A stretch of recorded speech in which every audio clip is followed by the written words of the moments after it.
সুপ্রিয় শিক্ষার্থী বন্ধুরা, এখন আমরা লেট যুক্ত যে বাক্যগুলো থাকে ইম্পারেটিভ সেন্টেন্সে তার রুলস নিয়ে আলোচনা করব। আমরা দুই ধরনের লেটের বাক্য পাবো। কখনো লেট দিয়ে প্রস্তাব বুঝাবে, আর কখনো হয়তো লেট দিয়ে কোনো জিনিস চয়েস করা বুঝাবে, যে এটা না করে ওইটা, এরকম হতে পারে। আমরা প্রথমেই দেখবো যে এক নম্বর যেটি আমরা দেখতে পাচ্ছি ডাইরেক্ট সেন্টেন্সে, এটি যখন আমরা ইনডাইরেক্ট করব, যে আমরা বলার চেষ্টা করেছি, দেখো, he said let's go for a picnic, যে সে বলেছিল let's go for a picnic, যে চলো আমরা একটা পিকনিকে যাই বা একটা পিকনিক করি। তাহলে এটিতে নিশ্চয়ই প্রস্তাব বুঝিয়েছে। যদি সে লেট দিয়ে যদি প্রস্তাব বোঝানো হয়, এই লেট আস মানে কিন্তু হচ্ছে লেটস মানে কিন্তু হচ্ছে লেট আস, চলো আমরা, এরকম ভাবে বোঝায়। যদি লেট দিয়ে প্রস্তাব বোঝানো হয়, সেই ক্ষেত্রে আমরা দেখব প্রপোজড বা সাজেস্ট এই কথাটি বসে। অর্থাৎ সে প্রপোজ করেছিল, প্রস্তাব দিয়েছিল, বা সাজেস্ট পরামর্শ দিয়েছিল, এরকম ভাবে। এরপর আমরা কখনো দেখবো যে বাক্যটিকে জিরান্ট করা যেতে পারে, অর্থাৎ আইএনজি হিসেবে ব্যবহার করা যেতে পারে, ইনফিনিটিভ করা যেতে পারে, অর্থাৎ টু দিয়ে শুরু করা যেতে পারে, কিংবা দ্যাট বসে এই স্ট্রাকচারটি ফলো করা যেতে পারে, যে দ্যাট, তারপর দে বা উই, এরপর শুড বসে বাক্যের পরের অংশটুকু। দে এবং উই এর ক্ষেত্রে যখন তুমি বাক্যে দেখবে যে হি সেড টু মি থাকবে, অর্থাৎ মি থাকলে, মি এর ক্ষেত্রে আমরা দেখবো যে উই বসছে যদি মি থাকে, কারণ আমি থাকলে আমরা হবে।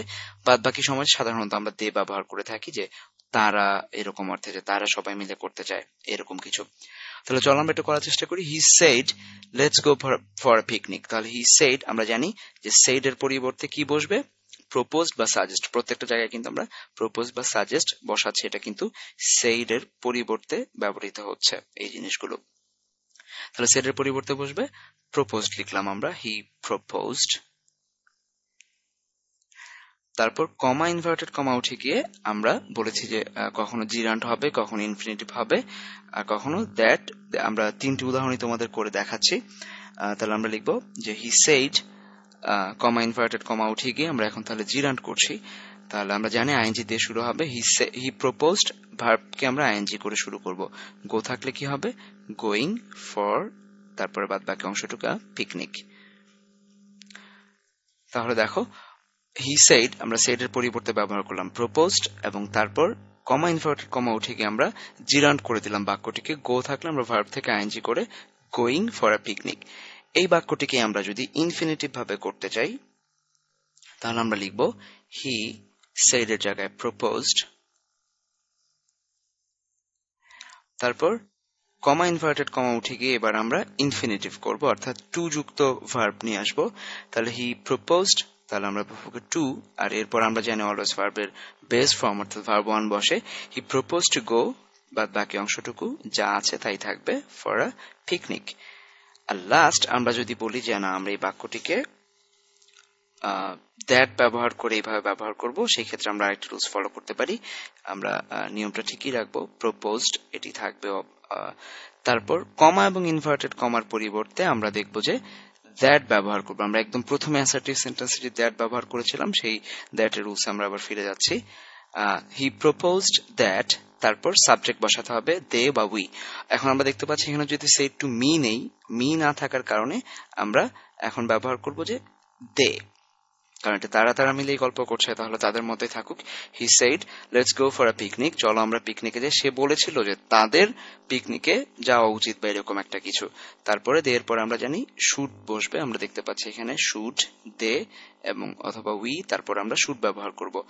তাহলে শুড, এরপর ভার্ব থেকে বাকি অংশটুকু গো ফর আ পিকনিক। তাহলে একটু দেখো পুরো বাক্যটি কি হলো।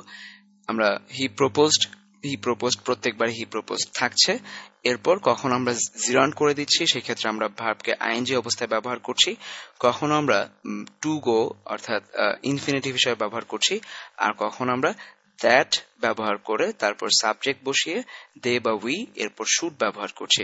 আমাদেরকে কিন্তু এই বিষয়গুলো মনে রাখতে হবে। কখনো দে দ্যাট ব্যবহার করে, তারপর কখনো আমাদেরকে টু গো এরকম ইনফিনিটিভ করে, এবং কখনো আইএনজি ব্যবহার করে জিরান্ট করতে হচ্ছে। এইভাবে আমরা প্রথম রুলসটিকে করতে পারি। দ্বিতীয় নম্বরে আমরা যেটি দেখতে পাচ্ছি যে ডাইরেক্ট সেন্টেন্সে বলা আছে he said let me go, সে বলেছিল আমাকে যেতে দাও। এখানে কিন্তু কোনো প্রস্তাব ব্যবহার বুঝায়নি, সে বলেছে তাকে যেতে দাও, একটি চয়েস সে করেছে, সে চলে যাবে, সেই জিনিসটি সে বলছে। এই ধরনের বাক্যের ক্ষেত্রে আমরা যদি দেখি যে let me, let him, let them এরকম থাকে, অর্থাৎ লেটের পরে যদি অবজেক্ট হিসাবে এই জিনিসগুলো ব্যবহৃত হয়, তাহলে আমরা দেখব যে তার পরিবর্তে আমরা সেইডের পরিবর্তে, আমি একটু লিখিয়ে দিচ্ছি তোমাদের, সেইডের পরিবর্তে, তাহলে সেইডের পরিবর্তে আমরা ব্যবহার করব টোল্ড, উইশড বা বেগড। অর্থ অনুযায়ী বাক্যের আমরা টোল্ড, উইশড, বেগ ব্যবহার করব।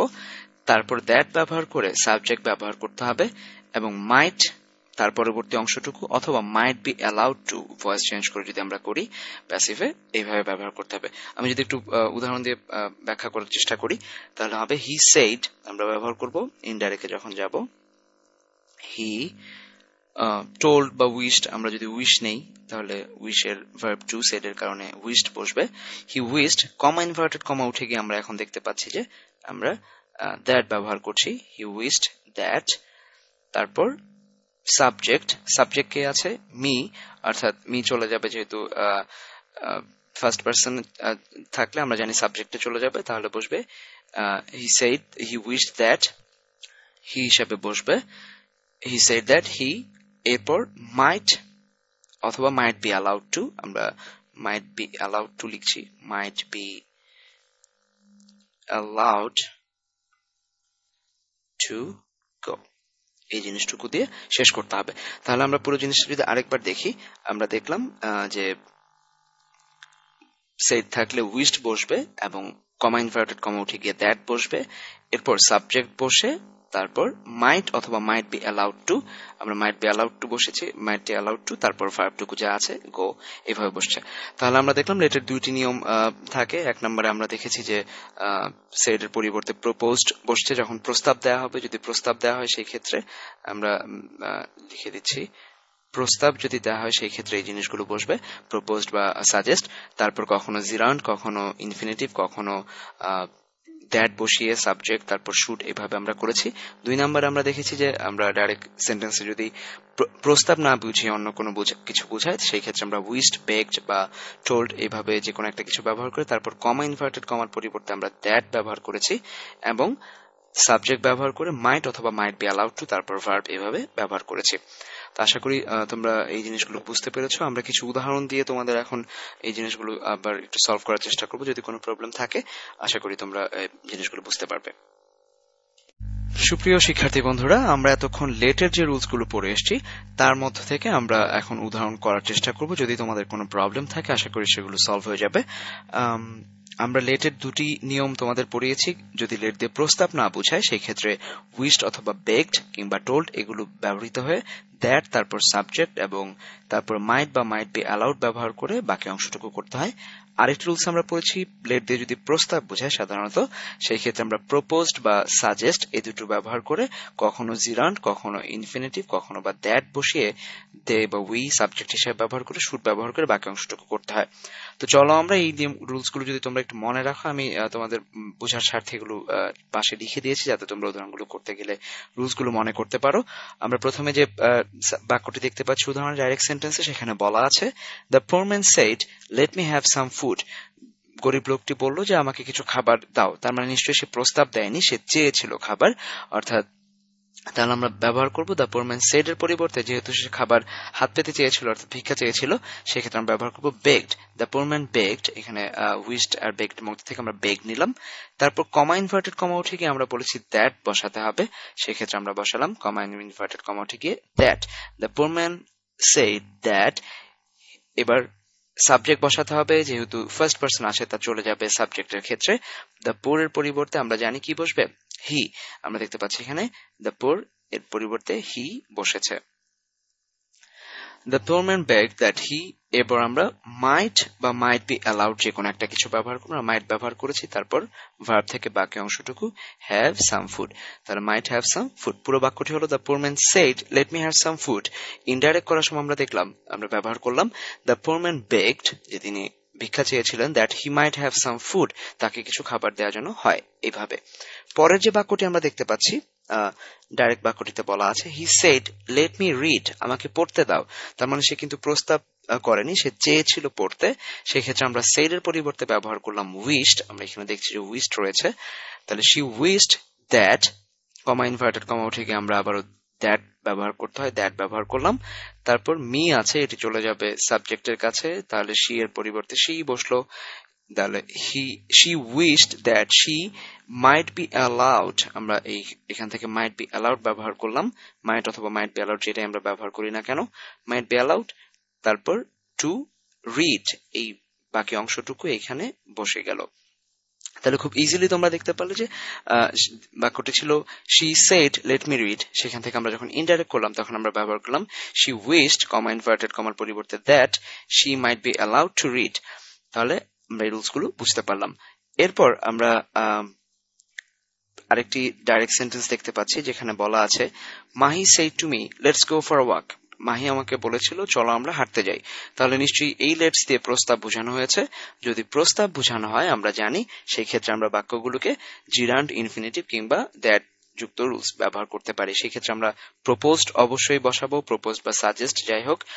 তাহলে আমরা মাহির said to me, said এর পরিবর্তে আমরা ব্যবহার করলাম প্রপোজড। তারপর দ্যাট দিয়ে আমরা প্রথমে যদি করি তাহলে আমরা দেখবো যে দ্যাট বসলো, কমা ইনভার্টেড কমার পরিবর্তে দ্যাট বসবে। তারপর সাবজেক্ট হিসেবে উই বা দে যে কোনো একটিকে ব্যবহার করতে হবে। আমরা কিন্তু বলেছি যদি মি থাকে সেই ক্ষেত্রে সাবজেক্টের ক্ষেত্রে মাহি এবং আমি মিলে আমরা হয়, তাহলে সেখানে আমরা উই ব্যবহার করছি। আর যদি মি না থাকে তাহলে তারা মিলে তারাই হয়, সেখানে দে ব্যবহার হবে। তাহলে আমরা মি থাকার কারণে আমরা উই নিলাম, উই। তারপর শুড ব্যবহার করতে হবে, শুড। তারপর ভার্ব থেকে বাকি অংশটুকু আমরা জানি শ্যাল, শুড, ক্যান, কুড, মে, মাইট এগুলোর পরে ভার্বের বেস ফর্ম বসে, তাহলে শুডের পরে অবশ্যই ভার্বের ওয়ান বসবে। We should go for a walk, বাকি অংশটুকু যেভাবে আছে সেভাবেই বসলো। আর যদি আমরা দ্যাট ব্যবহার না করি তাহলে আমরা দেখবো যে প্রপোজড এর পর জিরান্ড করে আমরা করতে পারছি। তাহলে শুধু গোটাকে, এই গো ভার্বটিকে যদি আমরা আইএনজি করে দিই তাহলে হয়ে গেল গোয়িং ফর আ ওয়াক। আর যদি আমরা প্রপোজড এর পরে ইনফিনিটিভ করতে চাই তাহলে গো এর পর আমরা দেখবো যে আমাদেরকে টু যুক্ত ভার্ব ওয়ান ব্যবহার করতে হবে ইনফিনিটিভ করার জন্য, to go for a walk. এভাবে আমরা করতে পারি। সর্বশেষ আমরা দেখতে পাচ্ছি আরেকটি বাক্য আমরা ডাইরেক্ট পাচ্ছি, সেটি হচ্ছে Zisan said let's give a party, Zisan বলেছিল চলো একটা পার্টি দেই। তাহলে এখানে যে এই লেটস দিয়েও কিন্তু আমরা প্রস্তাব বুঝাচ্ছি। তাহলে প্রস্তাব বুঝালে আমরা প্রপোজ বা সাজেস্ট ব্যবহার করবো। আমরা লিখেছি যে Zisan proposed to give a party, আমরা যদি ইনফিনিটিভ দিয়ে শুরু করি টু গিভ আ পার্টি, আমরা দেখতে পাচ্ছি যে ভার্বের সাথে এই গিভ এর আগে টু বসছে, টু গিভ আ পার্টি। কিন্তু আমরা যদি এটাকে ইনফিনিটিভ না করে আমরা জিরান্ড করতে চাই সেই ক্ষেত্রে আমরা দেখতে পাচ্ছি আইএনজি ব্যবহৃত হচ্ছে ভার্বের সাথে গিভ এর পর, যে গিভ এর সাথে আইএনজি, গিভিং এ পার্টি। আর যদি আমরা দেখবো যে প্রপোজড এর পর আইএনজি অর্থাৎ জিরান্ড না করে আমরা যদি দ্যাট যুক্ত নিয়মটিকে ব্যবহার করতে চাই সেই ক্ষেত্রে আমরা দেখতে পাচ্ছি যে দ্যাট তারপর দে বসছে, অর্থাৎ আমরা বলেছিলাম দে বা উই বসবে। জিসান সেড চল আমরা একটা পার্টি দিই, কাদের সাথে পার্টি দিবে সেটা আমরা জানি না, যেহেতু তারা আছে, মি নেই এর মাঝখানে, যেহেতু মি নাই আমরা কমা ইনভার্টেড কমার পরিবর্তে দ্যাট বসিয়ে তারপর কিন্তু আমরা মি না থাকার কারণে শুধু দে বসালাম। তারপর শুড বসবে, দে শুড, তারপর ভার্ব থেকে বাকি অংশটুকু গিভ আ পার্টি। তাহলে আমরা দেখলাম যে আমরা যদি এই নিয়মগুলো একটু বোঝার চেষ্টা করি যে কোথায় ইনফিনিটিভ বসবে, সেক্ষেত্রে ভার্বের সাথে টু বসবে ভার্বের শুরুতে। আর যদি কোথাও জিরান্ড বসতেছে, জিরান্ড বসানোর ক্ষেত্রে আমরা দেখছি যে ভার্বের সাথে আইএনজি ফর্মটি বসছে। এই জিনিসগুলো যদি আমরা একটু খেয়াল রাখি তাহলে কিন্তু আমরা দেখবো যে আমরা লেটের নিয়মগুলো খুব সহজেই সমাধান করতে পারবো। আশা করি তোমরা সবাই এই জিনিসগুলোকে খুব ভালোভাবে বুঝতে পেরেছো। তোমাদের পরীক্ষায় যে প্রশ্নগুলো আসবে তোমরা খুব সহজেই সেগুলো অ্যান্সার করতে পারবে বলে আমার বিশ্বাস।